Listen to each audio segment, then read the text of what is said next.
Rick Emerson, thanks for being part of what I'm calling PDX good old days for media. Is this like where I hear the Country Time Lemonade jingle in my head? The year was 1979.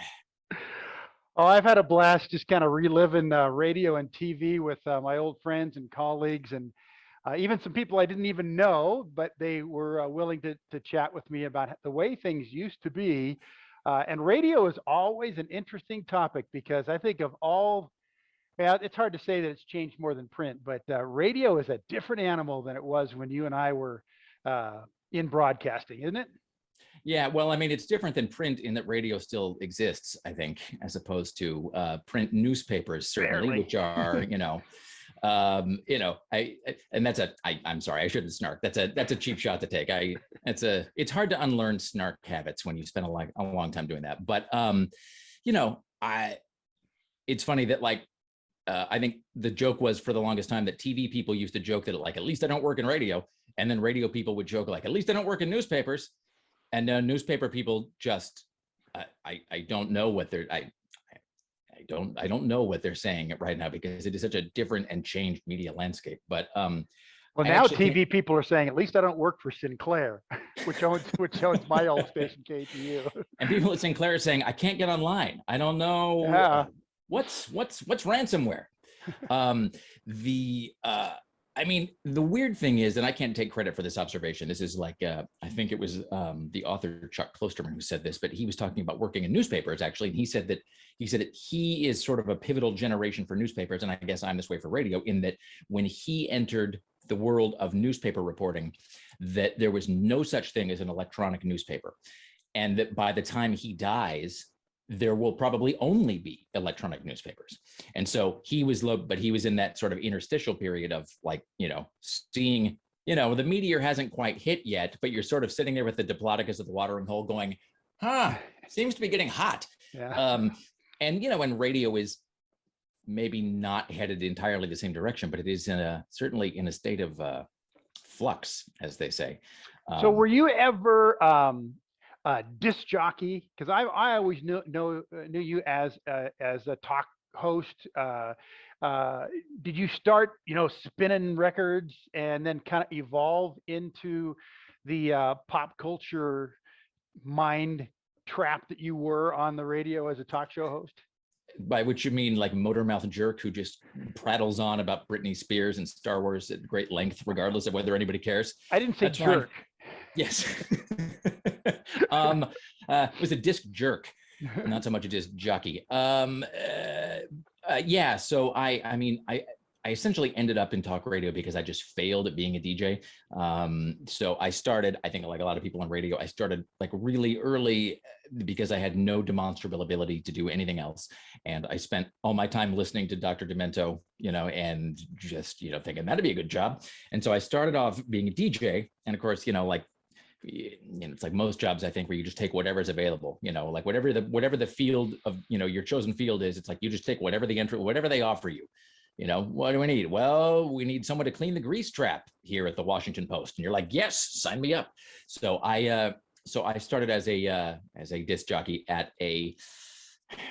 so there was like a radio station near my house that I kind of hung out at. I wasn't really employed, but I sort of just would show up in the morning and just hang around the door. I mean, it sounds weird and not even creepy. It just sounds sad in retrospect, but I would just hang around the door until the DJ would let me in, and then I would make him coffee. And then occasionally he would let me segue between two vinyl records. So like actual vinyl records were so like the Osmonds would be fading out. And then I would cue the Statler brothers to come in right as the Osmonds were fading out. And then so he could take a smoke break. Exactly. Yes. He was off consuming an herbal jazz cigarette down the hall.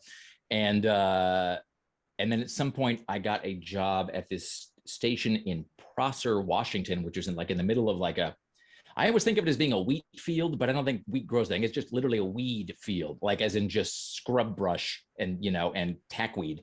And it was a country station in a trailer in the middle of a dried out field. So that just seems like a bad, and the transmitter unit would just throw off. It was down the hall in another room, and it would throw off it was 500 degrees in there, and there was a single Kmart box fan cooling the whole thing. It was just terrible in retrospect. But but for me, it was like the best thing ever because I was getting paid to play music, even if it was music I was not really interested in. And then I would do the little talk breaks between records. I used to tell this anecdote about, so the radio station was KARY, I think they called it Country Carry. And so I would, and it was like a sundown station. So it went down, like when at like 10 p.m. or something, you would literally turn the station off. Yeah, the transmitter had to get turned down. I would sign off at the end of the day and lock the station up and go home and then drive back the next day.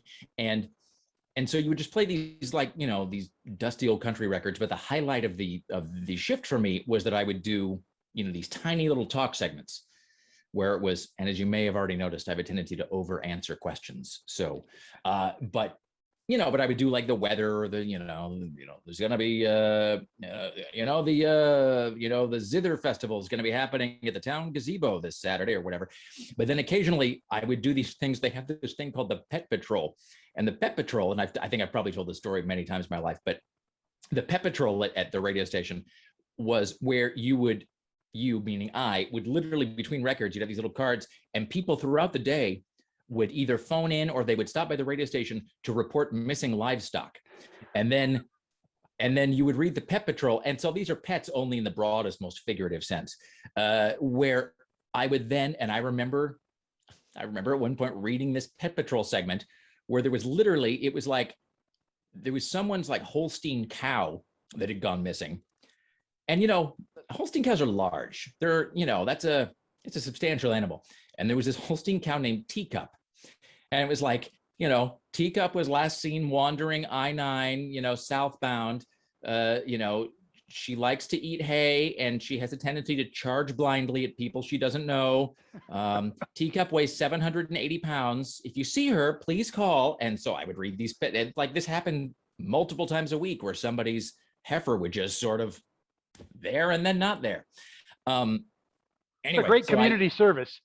Yes. And only in Prosser, Washington. Yeah. I mean, it was just, in retrospect, it's one of those things where you're like, I don't know why. I mean, I probably would have done it for free. That's how weird I was, because it was just like the best job ever. And so I kind of daisy chained that from one radio station to another, just playing music, and from like country to oldies.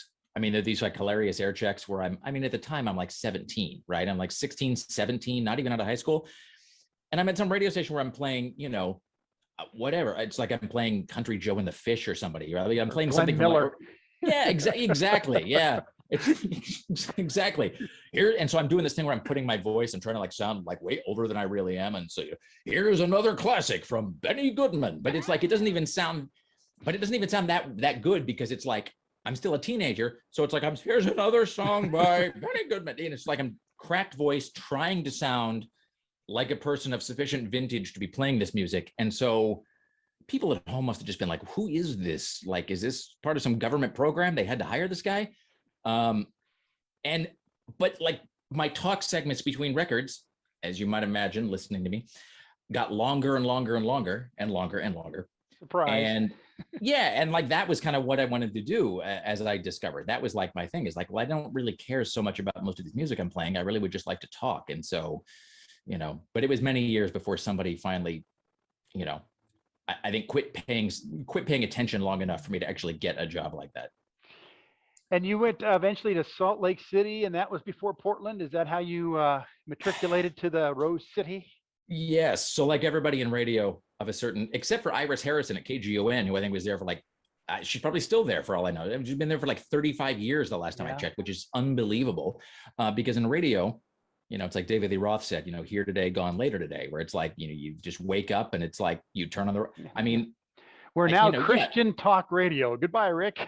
Right. It's like the clock radio with the alarm would go off in the morning. And instead of hearing, Motley Crue, I'd hear Montavani. And I'd be like, well, I guess I'm working somewhere else now, or learning to love easy listening, I guess. But so it's like, the old, the WKRP theme song of up town to town, up and down the dial. And so I moved from here to there and back to there and to here again. And then I ended up in Utah, which is an interesting place. It is I often say that, Utah is a place that I'm glad I lived there, past tense. It was an interesting experience to have. It is probably not a place that that I would move to again, given my druthers, as my mother would say. But interesting place. It's definitely. I'm glad I lived in Salt Lake City because it's not really like any place else in America, so far as I can tell. It's not quite what you expect, and yet it's kind of exactly what you expect, because it's, everybody's, at least when I lived there, I should stipulate this was like 25 years ago, but it was, everybody's really attractive and really white and has a lot of teeth, kind of too many teeth almost. The women all kind of look like that girl on the front of the Swiss Miss Cocoa box, and the guys all sort of look like Richie Rich or a Gap commercial or both. But there was also like a kind of an interesting counterculture there, because if you were living in Salt Lake, if you were not, cut from the standard cloth of that area, everybody kind of glommed together. Anybody who was not sort of just part of the mainstream culture in Salt Lake City formed this, this sort of shadow culture. So it was an interesting place to live, but and it was really easy to annoy people, which of course, if you're working in talk radio, especially talk radio then, that was the whole goal, was just badger people until they say something, badger people until they lose their minds. Get on the radar. Exactly. Yeah. Just say something, to say something to offend some large group of people. And, in Utah, that's, you Not basically hard. have to work through. Yeah. You can do that fairly quickly. And you survived, and you ended up in Portland. Yes. And then had a pretty good lengthy 12-year run. That was all at KOTK? Oh no, I think we were talking about this before, but it's like I did have a 12-year run, although I don't think I ever went more than 3 or 4 years without the ground shifting underneath me somehow. In other words, like sometimes it was that like I'd get fired, but sometimes it was like, well, I wouldn't get fired, and yet somehow like the next week we'd be moved from one frequency to another, or we'd be moved from one building to another, or we got station of the same ownership. Yeah, or like the same, like at one point when it was like Intercom, I think, when we were, it's hard to tell sometimes if this is like early onset Alzheimer's, or if this is just the way that radio works, or if my brain has filed this under things I don't need to remember anymore. But at one point we were doing our talk station, and there was a sports station down the hall, and the sports station had, like, we had the better frequency, like our frequency was like cleaner and went farther. And so of course they decided that like we couldn't be trusted with that. They were like, that's a great frequency you've got there. I don't want you just, yeah. And so they just swapped us. And so basically from that point on, it's like, unless you were standing in the parking lot, holding, like a toaster in your hand, you would not be able to get the station. So, but I think, and then we sort of wrapped up at, for the most part, working at CBS on 970 AM, and then we had an ill-fated FM version of the show too. Even I'm bored hearing myself talk about this. It's just, well, you were paired mostly with your producer Sarah Dillon. Yes. And then you had the great newsman Tim Riley, who I adored Tim because he was a news guy, but he also had this great wit where he fit right in between you and Sarah in a beautiful place. Well, we used to say this thing about like not just our station, but about like my show in particular, about when I was doing the Rick Emerson Show, because it was myself. The sort of, and this is like a lot of shows, we had a lot of people who sort of cycled in and out as phone screeners or interns, or so like the full cast and crew of the show, if listed, it's like The Simpsons. It would just go on and it would like fill a whole page. So no disrespect to anybody else that's sort of part of that story, but I will say that I think for most people, the core, like the sort of irreducible core of that show was Sarah X. Dillon, who was my producer, longtime producer, and Tim Riley, who was the news guy. And then I was the ostensible host, but really it was sort of a 3-person show. And that dynamic of Tim and Sarah and myself, that was the kind of magic combination of ingredients. Cause I did other producers and other, news people, and, and all of whom I had something, to contribute, but Tim and Sarah and I together, it was like this, the classic more than the sum of its parts, and so it really, really worked really well. And, but we used to sort of talk about my show as being this place that like nobody kind of took a job on my show. Everybody kind of ended up on my show. And it was often because they sort of couldn't fit in anywhere else, or they didn't really fit in anywhere else. And Tim is a perfect example of that in some ways, because again, Tim is like, I mean, I think to most people, and I don't think I'm telling any trade secrets here, I think to most people, at least early on, I think I was considered Tim's sidekick. I think like I was the guy they had to listen to as like punishment, or, you know, like I was like the troll under the bridge they had to get past to listen to Tim, who was the thing they really wanted to hear. Like, I mean, you know, just, I mean, honestly, you know, the idea of just some like pasty white guy talking about Led Zeppelin, it's not like there's a shortage of that even now. And especially then there wasn't a shortage of that, you know, but Sarah was definitely different and, you know, not something you heard every day. And Tim was absolutely not something you heard every day. I mean, Tim Riley is like no newsman before or since. He was like, I mean, it was like, it was, I couldn't even explain it. It was like Ted Baxter, like channeling Rod Serling, channeling, you know, like Walter Winchell or somebody, you know, and it was just this great combination of things. And he was from Nashua, New Hampshire. And so, which I found out later was, I think that is exactly where Rod Serling was from. So he had that same kind of classic newsman clipped delivery, but even in a more exaggerated sense. And so I'll never forget, I was, who was the guy? It was his name Larry Craig? He was the senator. Apologies in advance if I'm getting all this wrong and, you know, defaming somebody. Larry Craig, I think he was the senator who was caught in the bathroom in Minneapolis, in an airport, tapping on the, it's funny how we all have filed that away as like a thing we'll know until the day we die. But yes, he was apparently attempting to solicit some sort of encounter with another gentleman at a bathroom stall, and, you know, and then gave this kind of sad, kind of awkward press conference where he's like arm around his wife, you know, and who's looking pained and whatever. And but I remember, like, I think this is really before I'd even, I want to say this is before I'd even really worked with Tim, although the timeline may be wrong, but I do remember sitting at my desk, and this is right as that story happened, and it was like, you know, and when you hear Tim Riley speak, he sounds not just like a traditional newsman, but he sounds like a classic, like almost Hollywood version of a newsman, where he's just, you know, where he's just like, you know, he has that very like the movie tone news thing, sort of. And here we cut to a scene of our fighting men and women overseas. That's a great description. It sounds like you'd hear it on a newsreel, right? It's like when you see that sort of, you know, as they're bringing our democracy to Jerry and the troops, helping to help freedom fly everywhere. And it's like, he sounds like he's from 1945. And so, but when you hear a voice like that, you imagine a very, you know, sort of, you know, strict, angular, you know, staid kind of news delivery, where it's very inside the lines and very, you know, and it's very sort of, you know, circumscribed.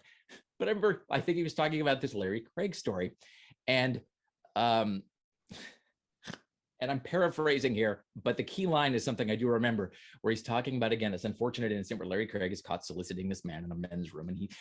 And Tim says something to the effect of, you know, at a press conference today, you know, it's like, this is all a gigantic misunderstanding, said the self-loathing congressman. and I remember, I was like sitting at my desk and kind of turning my head at the radio and sort of thinking, well, that's interesting, you know. And the thing is, and it was not said like, it was said in that same kind of classic, you know, that classic delivery, that Edward R. Murrow sort of, you know, cadence. And I remember, here's another one. I'm not trying to get Tim in trouble with any of these, because again, these are all things that were sort of said on the air, and they're hilarious, by the way. I remember when, so I remember when Jerry Falwell, the Reverend Jerry Falwell, who was a loathsome individual in many ways, passed away. And I remember, like, at the top of the hour news comes on, and it's like the big voice, you know, and now from the KOTK newsroom, the news with Tim Riley. And there's like the teletype sound that underneath. So it's like right away you're being cued.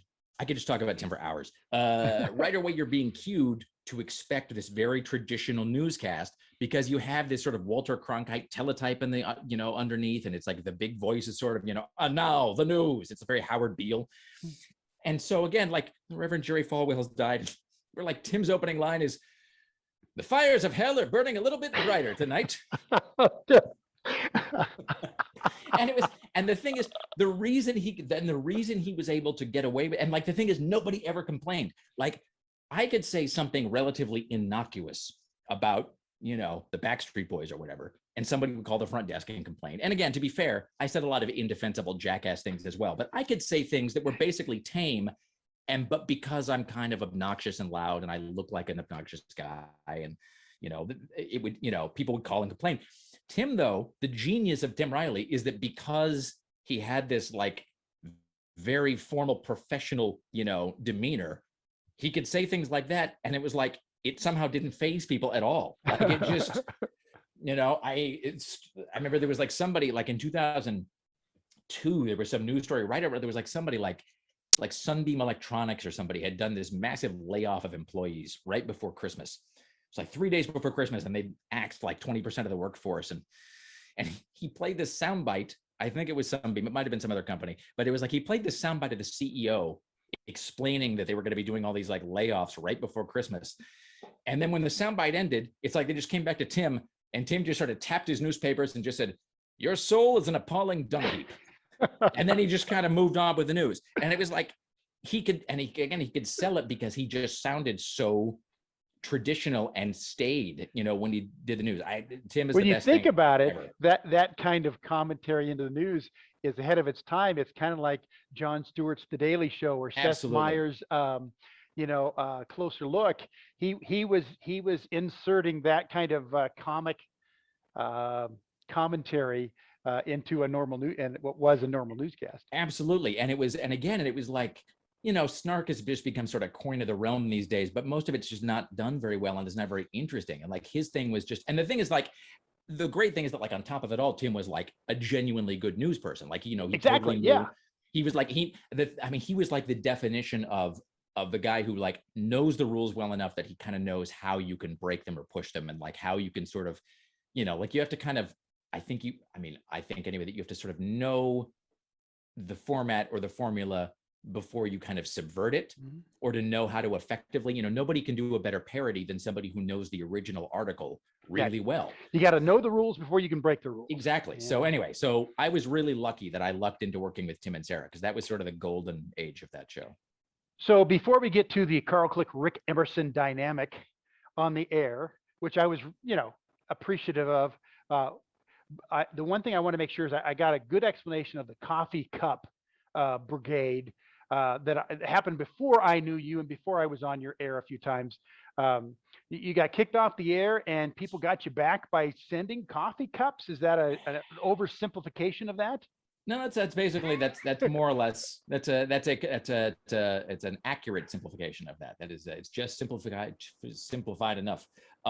Yeah. So this is one of the many firings.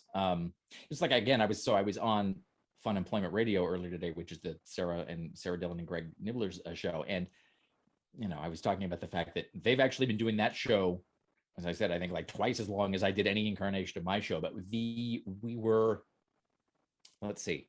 So we'd been working for Fisher Communications at KOTK, and then it's all such a blur. And then Entercom bought the station, so we started working at Entercom down at Bancroft. And then at some point, Entercom decided that was an ill-advised use of their money. They regretted the investment in that, so they sort of axed us. And and this was right around the time. First of all, I should say that I don't really get any credit for this at all, because I've always been, I should say this like very clearly, I've always been really, really lucky from the outset, that the audience has always been really, really, they were always really devoted. The audience really was, it was like the best audience anybody, could ever have asked for. I will say that till the day I die. And that's no offense to any place else I ever worked, but the audience in Portland, there was something about like the show that we did at that time, in this city, in Portland, so it was that group of people at that time in this city that was like this perfect, where like the cherries lining up on the slot machine or something, because it was like, this is like 2004, 2005, 2006, when, what we sort of now call like geek culture or nerd culture was kind of bubbling up, but it had not yet permeated the mainstream the way it does now. I mean, now it's like, so it's like, what's that Dune movie opened like a couple weeks ago? Like, I remember like when they tried to make a Dune movie back in the 80s, and it was like the biggest bomb in history. And also the lesson from that was like, nobody cares about this. Don't do this again. Like, this is a thing that no one, this is a niche property that will never appeal to anybody. I remember here's why I've gotten fired many times. I remember when I was like working in Spokane years ago, I once did, even I can't defend this. I once did an entire hour of broadcasting. When you think about like a radio station costs like millions of dollars to run. I once used an entire hour to dissect a single Bon Jovi song, like line by line. And I took like an entire hour to do it. I spent an commercial hour. breaks? It wasn't even a good Bon Jovi song. Yeah, and then I was we'll like, after this, more Bon second Jovi. Verse like I was this. just, I wasn't even like playing the song really. I was just like, okay, now in the bridge, here's what he's doing, and I was just like, it sounds like a parody of something I would do, but anyway, but the idea that that you would talk about pop culture, and especially kind of sci-fi leaning pop culture, or things that were very sort of niche oriented, the idea that was like a mainstream talk format that had not yet crossed over, that was not a thing, it had not yet become geek culture had not just become culture. And so there were not a lot of places to go to hear like a lot of people sitting and really seriously talking about Star Wars, to use the most obvious example, or anything like that. And so we had the audience that found us, really, the sort of ongoing joke we had was that we had this, this tiny but devoted cult audience, and which, I'm sure management always wanted it to be bigger. But if you look at it now, we were sort of ahead of our time in that sense, in that now there's this whole what they call the long tail theory, which is the idea that it's better to super serve a niche audience than to try to serve the huge audience, because there's no pleasing the big audience, right? There's no broadcasting. So what you do now is you identify a small audience and you really super serve it. So those folks came to your rescue at one point when you were removed, right? Thank you for getting me back on point. I'm a professional interviewer, Rick. You're stepping into the Sarah Dillon role of like, and so anyway, but yeah, so at some point, management did not yet see that genius, and they fired us. And the audience at that time, sort of bringing it all together here, because geek culture was sort of ascendant, and a lot of television shows had gone off the air, and viewers had like mailed, a thing into the network. So it was like some show would go off and they'd like find like, oh, the lead character likes chocolate bars. Let's all send chocolate bars to Fox TV. And so my thing is, as you might have noticed, caffeine. And so their whole thing was like coffee cups, to sort of demonstrate like, here's this, because in her own defense, she was just doing her job. But the assistant general manager of the station at that time gave this interview to the newspaper where she said, well, the audience was loyal, but it was just tiny.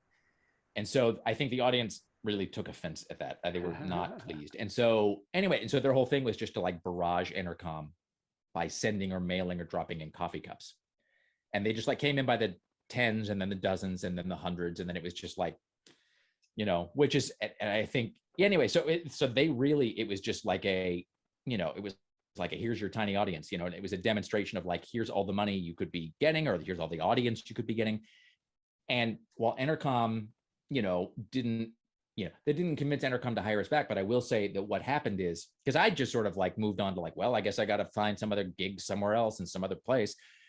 But after that coffee cup crusade had gone on for several weeks, I got a call from this guy, Mark Whalen, who was then the general manager over at CBS. And I'd never talked to him. I didn't even know who he was, I don't think. And he just called and he's left me a message. And he was just like, it's like, hey, this is like Mark Whalen, I'm the general manager at CBS. We should have lunch. And I was like, okay. And we sat down for lunch at this place called the Lair Hill Deli. And he said, the first question before we even we just shook hands and we sat down, and he said, how do you explain the loyalty of your audience? And I was like, oh, I know what this is about. And that's solely because of the listeners and that coffee cup thing. And like, they really, as I always say, like they are the, Paul Stanley from Kiss has always said, to the audience, he always says this thing where he says, without you, there is no us, which is absolutely the case with me. I mean, it's like, if the audience had not supported me, I mean, I wouldn't have had a show, and I wouldn't have had a show multiple times after being fired from every previous show. Well, I became a fan, or kind of got into your spectrum kind of by accident. Somebody in our station, with Kristen, I think, who used to be in accounting at wherever you were, was at KATU, Yes. and said Rick Emerson's talking about you on the air, and he doesn't believe that your name is real. That seems like a thing I would say, though I don't remember saying it, but yeah. Well, and so I just called up and defended the fact that my goofy news name, Carl Click, was my God-given name. I mean, and that name is even better now in the internet era. I mean, it sounds like you should be doing like a tech support show right now with that name. That I would be mean, awesome. Yeah. or forming like a consulting firm or something. I mean, it's just, But you took the ball and ran with it, and we had a great conversation on the air. And then you invited me into your studio a few times. I came in and sat there with Tim and Sarah and you, and got involved in the pop culture, geek world that you were using as your audience, that I was so foreign to.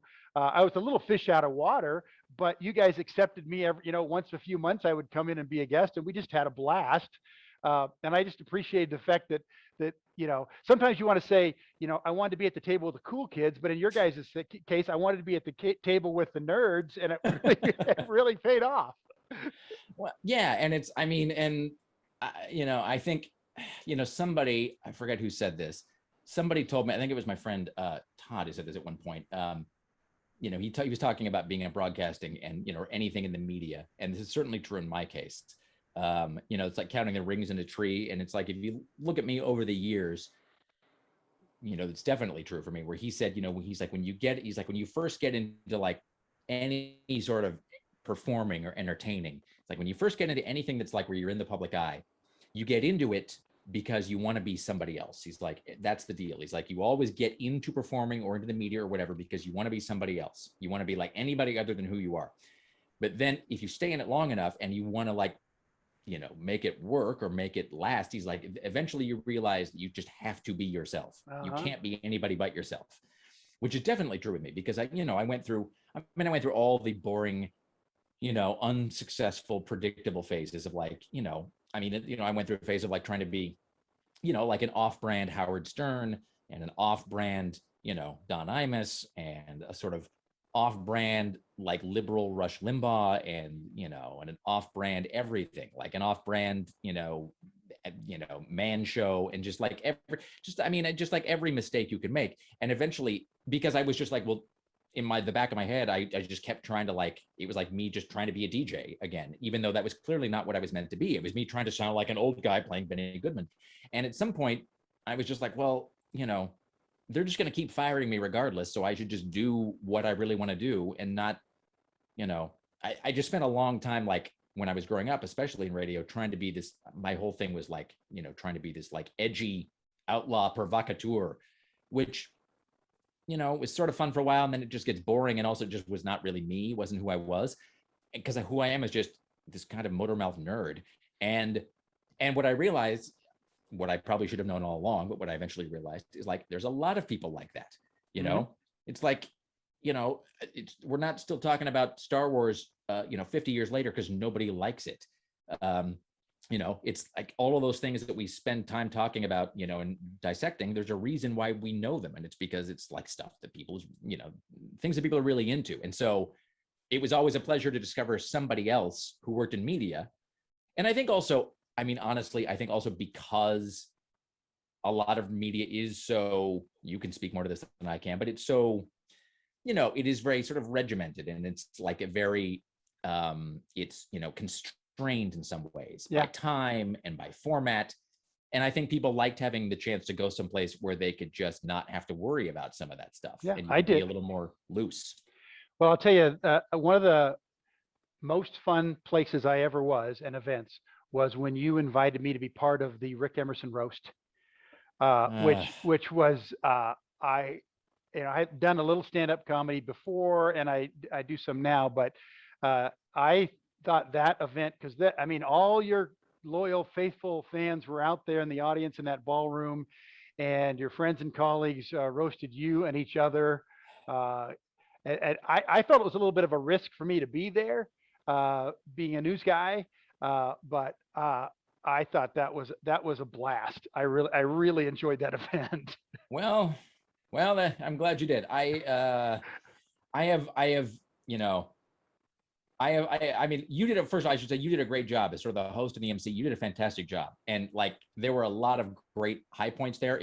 That was one of those things where I have many. I mean, of all of the things like from my professional life, that's like one of the moments that Sarah and I've talked about. Where like, be really. That's where I feel my inner George Lucas coming out. Where I'm like, I would like to go back and like CGI that and re-release that and fix everything that whatever. Because it's like.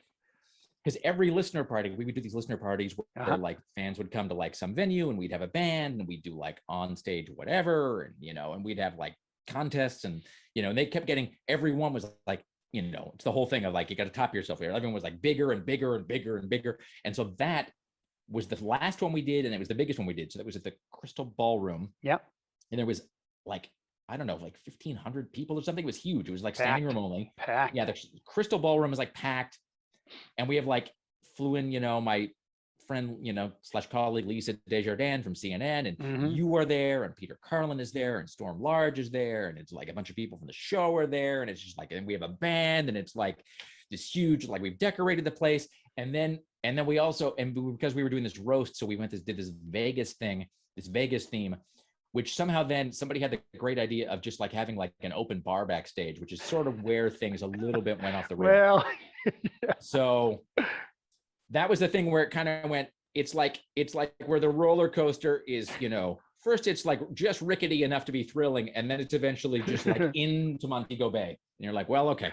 But it is, but it's also because of that, it's one of those things that it is sort of fun to look back on it now, because it was just the moment where it just reached like peak lunacy and just like everything was just so crazy and out of control. But here's the other great thing about that. You did a great job under, I think, especially from your like a job, like an actual media job, in what must have been stressful circumstances.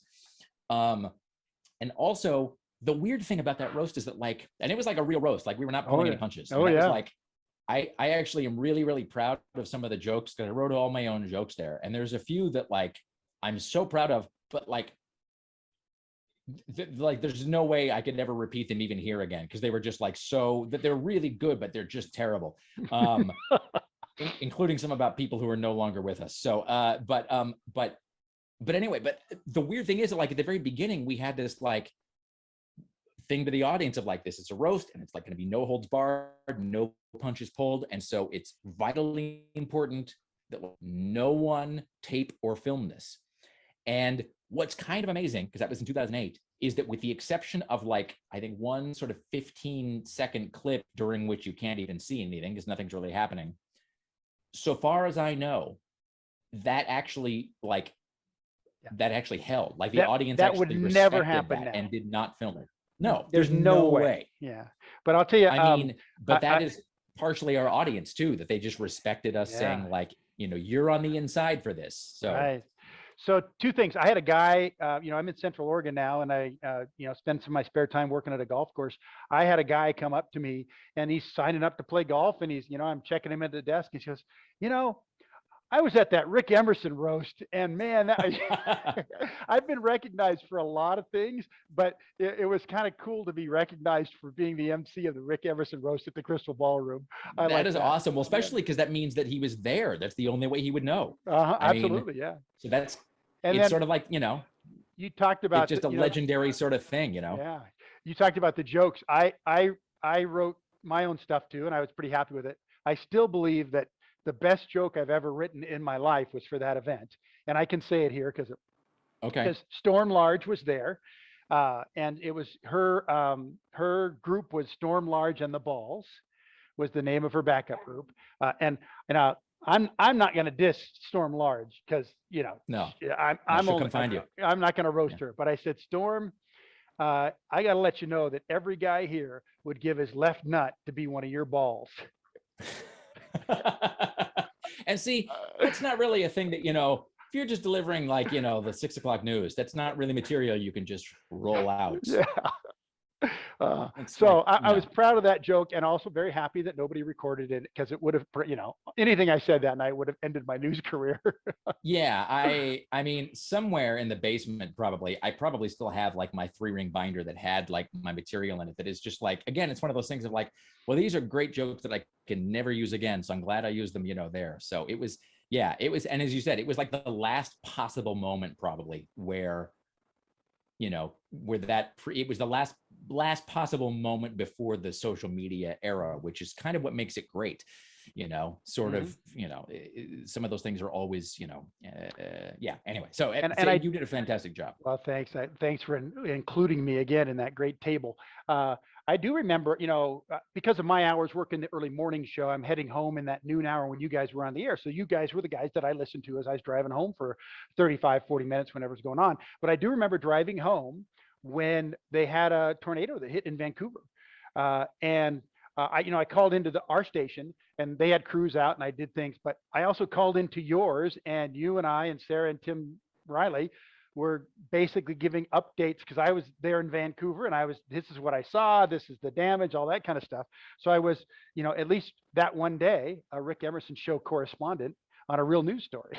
Yeah, it was, and it's one of those things that was, and again, I get a lot of, I give a lot of credit to Tim Riley for that too, in that, like, in those moments, and so, because I do remember that, and it's where that was where a thing where I like to think that, we, or by which I mean I, knew enough to sort of step back and to like, let, you and Tim and people who know what they're doing, actually sort of convey news, in a way that needs to be conveyed. And it was, that was actually like a thing that I think differentiated in some ways us from a lot of shows, like a typical sort of morning zoo type show or whatever, in that, and it was the idea that, like, if something actually was happening that was genuinely important, most of the time it was just, it was just like ridiculous, like geeky Maxim humor. But at the same time, you could be reasonably assured that if something important did happen, you would, you guys were on top of it, and gave your perspective on it, which was probably vital to that group that was your audience. Or that at least I would know enough to like have you on to be the adults. It's like, So as we get close to wrapping this up, let's make sure we check in and what you've done since the Rick Emerson Show. Zombie Economics was, how successful of a book was that? Because I know, we had you on the air as a guest at AM Northwest when I was hosting there. And you've written that book. Have you written others as well? So I think that book right now, I think it's like number 7,322,000 on Amazon. So you got that going for you. Well done, Rick Emerson. So then 2011, with Lisa Desjardins, from then of CNN News, now of PBS NewsHour. She and I, along with our friend Todd Workhoven, wrote this book, Zombie Economics. It was like a sort of a guide to personal finance using the zombie apocalypse metaphor, which, that was sort of the thing we were working on even before the recession happened. So that ended up, being well-timed in the worst possible way. So that I'm really, really happy with how that book came out. That's that's one of those things that I unlike a lot of people, or maybe like a lot of people, I typically don't go back and look at stuff I've done in the past. Like if I've written something or recorded something or filmed something, I don't really go back and look at my old stuff. But I was actually looking at that book at Zombie Economics a while back, and I'm really, really happy with how that came out. And it actually still, it's not even really a plug, because again, that book's like 100 years old by now. So it's like, but it really holds up. So that's the thing I'm really proud of. I am working on / nearly complete, until my caffeine is wearing off because my syntax is totally just falling apart. I turn into a pumpkin any moment now. I am working on / nearly done with my next major project, which will be done here. You can tell, like all people who say that they're not superstitious, I obviously am deeply superstitious, because it's that thing of like not wanting to tempt fate by going like, well, 2 days away from retirement, what could possibly go wrong? So I hate to even talk about this stuff, but But we just let Yes, people but know that something's coming soon, we hope, right? so this we're taping this at the beginning of November. So within, probably by the end of the month, if not that, then by the end of the year, there'll be word of a new Rick Emerson project coming out in the near future. So I hate to be that guy giving like a frustratingly vague tease. But where do people find out when that's officially announced? RickEmerson.com? Yeah, so people still go to web pages. They can go to rickemerson.com. I actually do have a Twitter feed that I think if you go to my Twitter feed, which is just at Rick Emerson, I think literally the last thing, I think the most recent Twitter feed, most recent tweet from me is it just says like, the Rick Emerson Show is concluded like forever. Thanks for listening. It was like literally, I think from like the last post we did after I ended the online show, but it's still there. So yeah, so you can actually, and I will activate that when the new thing is done. So if people want to find out more or follow me, these are words I honestly never thought I would say again. If people want to follow me, they can do that at Rick Emerson on Twitter. And I would pretend to be on TikTok, but I can't even really tell you what it is or how to access it or what people do there. This is the part of the show where we should show a clip that would get all this would come back together as the plugging. I feel like I should hire someone younger to pretend to be me on TikTok because I have no, notion of how to, and probably by the time I figure it out, they'll have moved on to some other thing. But I think your audience is probably in the same boat that you and I are on those aspects of social media. Hey, Rick, I appreciate it's a vintage demographic. Yeah, I appreciate you sticking around for a chat. I always love talking to you, and I was just, such a huge fan, and I just was always appreciative that you kind of included me in your world, because it was fun, and I always had a good time with you and Sarah and Tim, and I'm glad that you're moving on and more projects are coming out. You've done by the way, you've exercised admirable restraint in not commenting on the fact that there's a big hatchet on the wall behind me. So well done. Well, that would be your first TikTok. Exactly. Yes. When you write a book about zombies, you'll find that people give you a lot of hatchets and crowbars and other things, to ward off the inevitable wall of walking corpses.